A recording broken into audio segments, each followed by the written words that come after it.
चौथी भगति मम गुण गन करहि कपट तज गान। आप समझाते हैं कि भक्ति का चौथा अंग कपट को त्याग कर प्रभु का गुणगान करना है। कपट को त्याग कर प्रभु के गुणगान से वास्तविक अभिप्राय है भक्ति का सच्चे हृदय से भक्ति करना। भक्ति का अर्थ है प्रभु या प्रभु के साकार रूप सतगुरु के प्रति सहज भाव से प्रेम प्यार रखना और उनसे लीव लगाना। जब भक्त का हृदय स्वाभाविक रूप से निष्कपट भक्ति से भर जाता है तो प्रभु का गुणगान करते हुए उसे अपने आप की सुध नहीं रहती, उसे रोमांच हो जाता है और आंखों से आंसू बहने लगते हैं। प्रियतम की याद आते ही उसका ध्यान अंतर में चला जाता है और अपने अंतर में अपने प्रियतम का दर्शन कर वह आनंद में मग्न हो जाता है। प्रभु या सदगुरु के ऐसे ही सहज और निष्कपट गुणगान को गोस्वामी जी ने भक्ति का चौथा अंग कहा है। गोस्वामी जी ने मानस के अनेक प्रसंगों में विभिन्न पात्रों के माध्यम से इसी निष्कपट स्वाभाविक भक्ति को हमारे सामने प्रस्तुत किया है। उदाहरण के लिए मानस के प्रथम कांड में पार्वती राम भक्त शिव से राम की महिमा का गुणगान करने के लिए विनती करती हैं। इस पर शिव जी जो अवस्था होती है, शिव जी की जो अवस्था होती है उसे गोस्वामी जी ने इन शब्दों में प्रकट किया है। प्रश्न उमा कै सहज सुहाई, छल विहीन सुन शिव मन भाई। हर ही रामचरित सब आए, प्रेम पुलक लोचन जल छाए। श्री रघुनाथ रूप उर आवा, परमानंद अमित सुख पावा। मगन ध्यान रस दंड जुग, पुनि मन बाहेर कीन। रघुपति चरित महेश, तब हर्षित बरनय लीन। अर्थात पार्वती के सहज सुंदर और छल रहित प्रश्न को सुनकर शिव जी बहुत ही प्रसन्न हुए। उनके हृदय में राम का सारा चरित्र आ गया। प्रेम से उनका शरीर पुलकित हो उठा और आंखों में आंसू भर आए। उनके हृदय में राम का ध्यान आ गया जिससे उन्हें परम आनंद और अपार सुख मिला। वे 2 घड़ी तक इस ध्यान के आनंद में डूबे रहे। फिर उन्होंने अपने मन को बाहर खींचा। तब शिव जी प्रसन्नता के साथ राम का चरित्र वर्णन करने लगे। इस प्रसंग में शिव जी के माध्यम से गोस्वामी जी उन लोगों के विषय में भी अपना विचार प्रकट करते हैं जो न संतों की संगति में आते हैं, न संतों का दर्शन करते हैं, न उनकी हरि कथा अर्थात सत्संग सुनते हैं, न उन्हें सिर झुकाते हैं, न प्रभु का गुणगान करते हैं और न उनके हृदय में प्रभु के लिए कोई भक्ति भाव ही जागता है।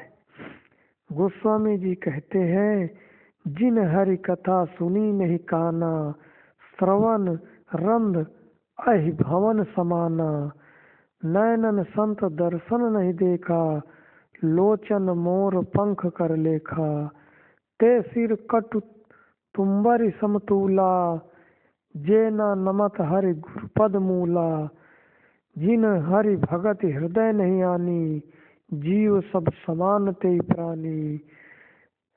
जो नहीं करत राम गुण गाना, जीह सो दादुर जीव जीह समाना।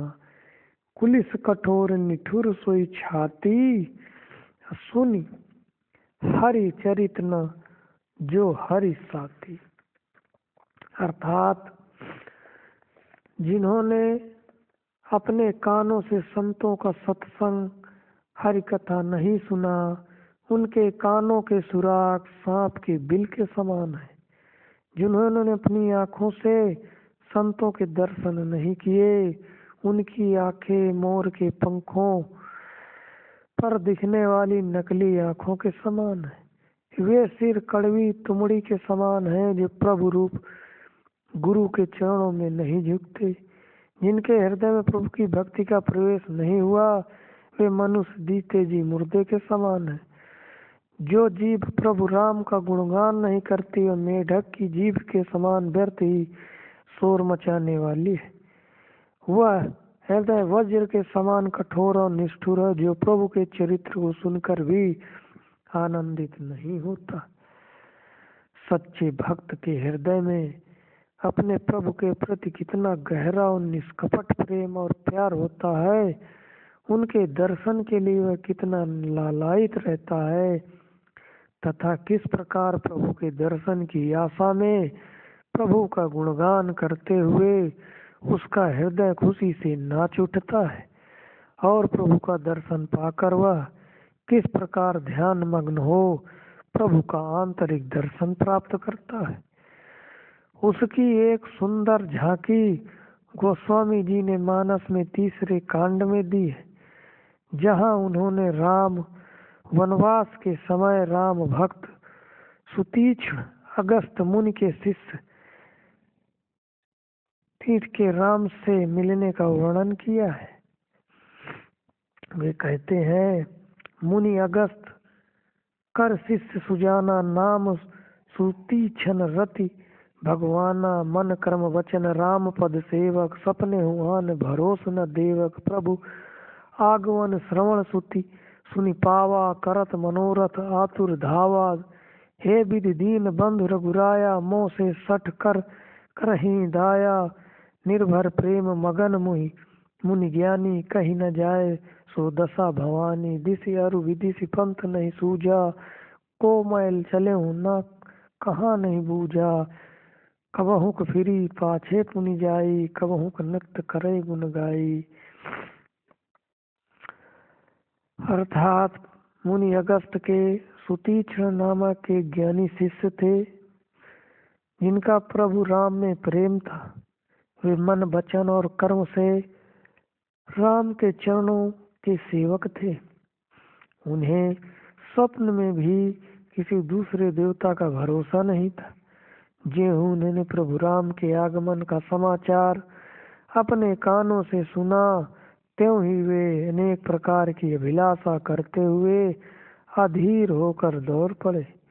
वे सोचने लगे, हे विधाता, क्या दीन दुखियों की सहायता करने वाले प्रभु राम मुझ जैसे दुष्ट पर भी दया करेंगे? शिव जी कहते हैं, हे पार्वती, ज्ञानी मुनि प्रेम में बिल्कुल मग्न है। उनकी दशा का वर्णन नहीं किया जा सकता। उन्हें गलत और सही दिशा का ज्ञान नहीं। उन्हें रास्ता सूझ नहीं रहा। उन्हें यह भी समझ नहीं आ रहा कि मैं कौन हूँ और कहाँ जा रहा हूँ। कभी तो पीछे की ओर जाते हैं, फिर आगे चलने लगते हैं, फिर कभी प्रभु का गुणगान कर नाचने लगते हैं। मुनि को गहरी प्रेम भक्ति प्राप्त हो गई है। प्रभु राम वृक्ष की आड़ में छिपकर देख रहे हैं। मुनि के प्रेम की अधिकता देखकर आवागमन के भय को मिटाने वाले प्रभु राम मुनि के हृदय में प्रकट हो जाते हैं। मुनि बीच रास्ते में स्थिर होकर बैठ जाते हैं। उनका शरीर रोंगटों को खड़े होने से कटहल के फल के समान हो जाता है। तब प्रभु राम उनके पास चले आते हैं और अपने भक्त की यह प्रेम दशा देखकर मन में बहुत ही प्रसन्न होते हैं। प्रभु राम मुनि को कई तरीकों से जगाने की कोशिश करते हैं, पर मुनि जागते नहीं। उन्हें अपने अंतर में प्रभु के ध्यान का सुख प्राप्त हो रहा है। राम के अपने बाहरी राजा के रूप को छिपा लिया और अपने दिव्य रूप में मुनि के हृदय में प्रकट हो गए।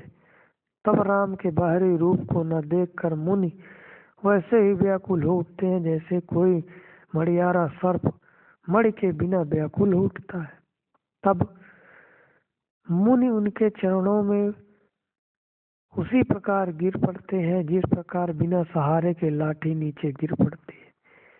इस प्रकार के प्रेम में मग्न मुनि सचमुच ही बड़भागी हैं। राम अपनी विशाल भुजाओं से पकड़कर उन्हें बड़े ही प्रेम के साथ हृदय से लगाते हैं। मुनि बिना हिले डुले खड़े हैं और टकटकी लगाकर प्रभु राम के मुख को देख रहे हैं। यह है सच्चे प्रेमी के निष्कटम निष्कपट प्रेम की अवस्था।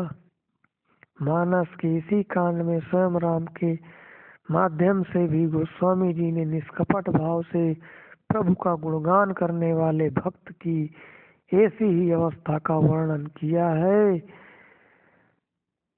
और बतलाया है कि भक्त अपने प्रभु और सतगुरु के प्रति कैसा भाव रखता है।